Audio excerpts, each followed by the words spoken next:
Good morning दोस्तों।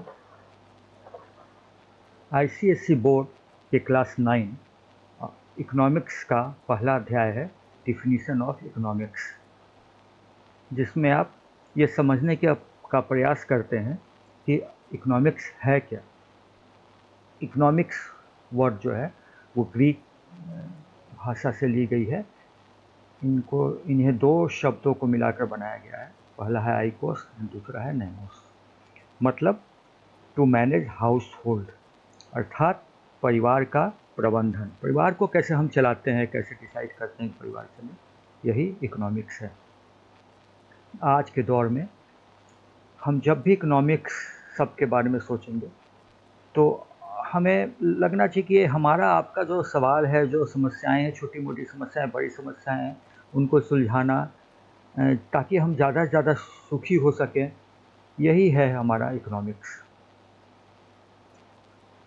तो जैसे आप वो आसपास नज़र दौड़ाएं, बैंक है, फैक्ट्री है, घर है, रोड है, सड़क है, गाड़ी हैं, ये सभी इकोनॉमिक्स है।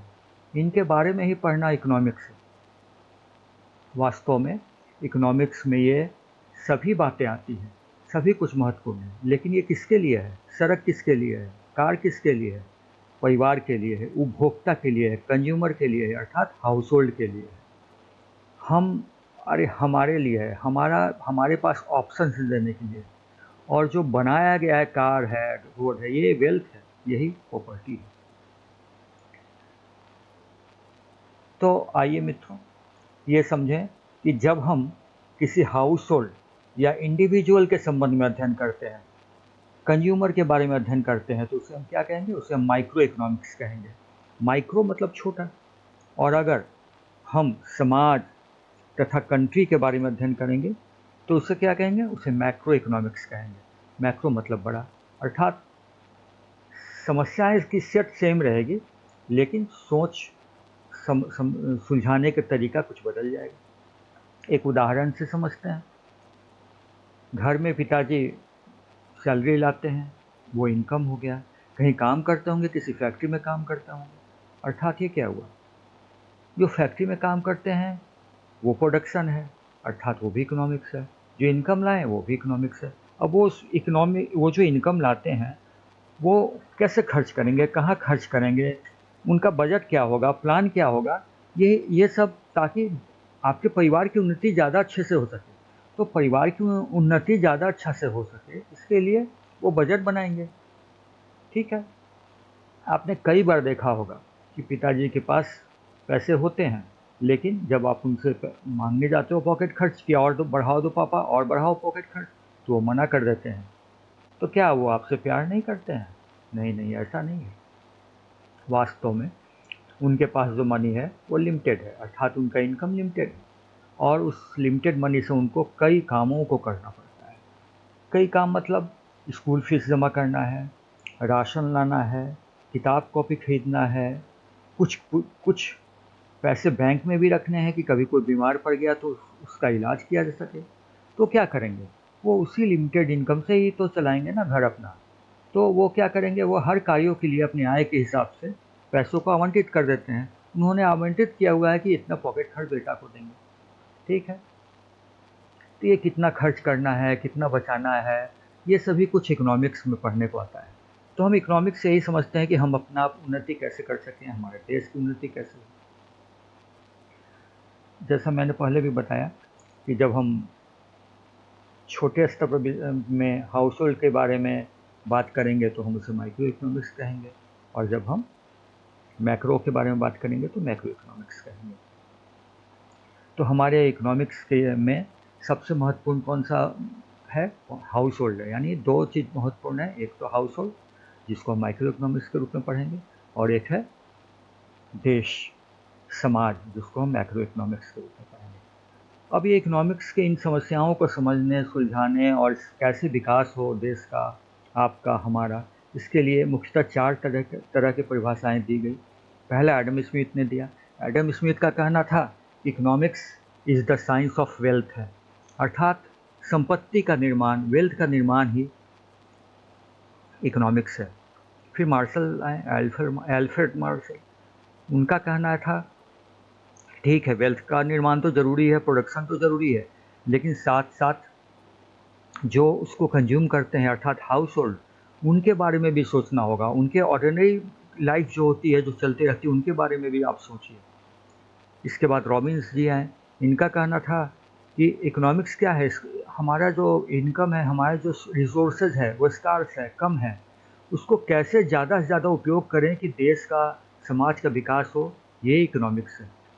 सैमुअल्सन इसके बाद इन्होंने मार्शल और रॉबिन्स के डिफिनीशन को मिलाकर एक कर दिया और दोनों डिफिनीशन को जोड़ के एक बृहद परिभाषा दी।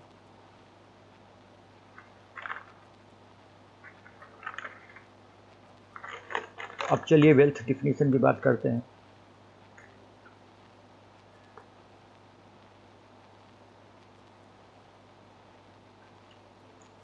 पॉलिटिकल साइंस के अंतर्गत पहले इकोनॉमिक्स आता था, लेकिन एडम स्मिथ ने इकोनॉमिक्स की एक अलग पहचान दिलवाई। यही कारण है, इसीलिए एडम स्मिथ को फादर ऑफ नेशन कहते हैं, अर्थात इन्होंने फादर ऑफ इकोनॉमिक्स कहते हैं, अर्थात इन्होंने इकोनॉमिक्स को एक अलग पहचान दिलाई है।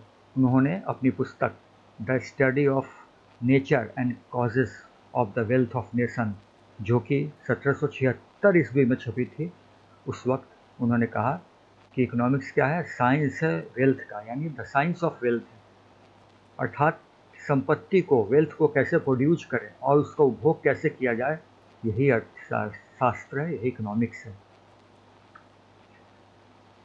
ये याद रखने की ज़रूरत है कि 1776 ईस्वी के समय इंडस्ट्रियल रिवॉल्यूशन हुआ था और काफ़ी टेक्सटाइल इंडस्ट्री बढ़ी थी, वेल्थ का निर्माण हो रहा था और ये जोर था कि वेल्थ का ज़्यादा से ज़्यादा निर्माण हो, ज़्यादा से ज़्यादा, ताकि उन्नति हम कर सकें, देश प्रगति कर सके। यहाँ वेल्थ का मतलब सिर्फ मनी नहीं है, जैसे मैंने अभी आपको बताया। वेल्थ का मतलब है मटेरियल गुड्स, ऐसा कोई भी गुड्स जो हम यूज करते हैं, जो हमारे वांट्स को सेटिस्फाई करता है। वांट्स मतलब हर आदमी की वांट्स होती है। आपको अगर भूख लगी है, काफ़ी तेज़ भूख लगी है, तो आप क्या, आपका वांट्स क्या है? आपका वांट्स है खाना खाना, यानी आपको खाना खाना ज़रूरी है। खाना नहीं खाइएगा तो फिर आप कुछ नहीं कर सकते हैं। तो खाना क्या हो गया? वांट्स हो गया।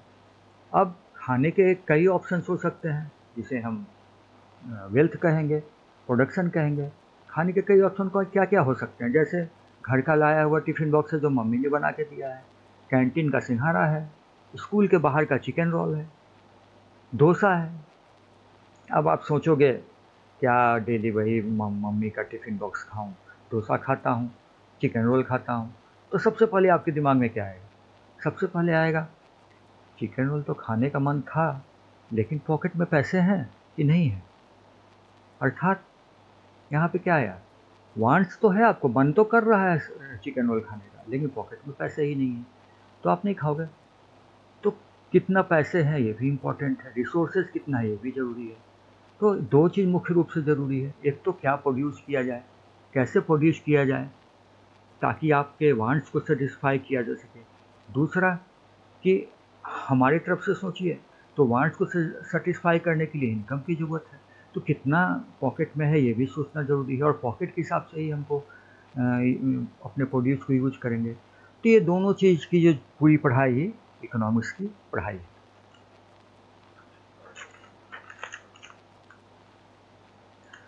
तो आपने समझ ही लिया कि सेंट्रल पॉइंट क्या है स्मिथ की डिफिनीशन का, वेल्थ क्रिएशन, वेल्थ को क्रिएट करना। कैसे क्रिएट करेंगे वेल्थ? वेल्थ क्रिएट करने का अर्थ होता है यूटिलिटी क्रिएट करना, क्योंकि आप जो उपभोग करते हो यूटिलिटी पे ही तो करते हो। अब गेहूं लगा हुआ है पेड़ में, तो क्या आप सीधे तो खाओगे नहीं, उसका यूटिलिटी का निर्माण करना होगा ना। यूटिलिटी कैसे निर्माण होगा? गेहूं से क्या होगा? आटा बनेगा, यूटिलिटी निर्माण हो गया। आटा से भी आप आटा सीधे नहीं खाओगे, तो घर में रोटी बनेगा या बाहर उसका पास्ता बनेगा या कुछ भी बनेगा, ब्रेड बनेगा। तो क्या हुआ? गेहूं से आटा बना, आटा से रोटी बना, यही वेल्थ निर्माण है।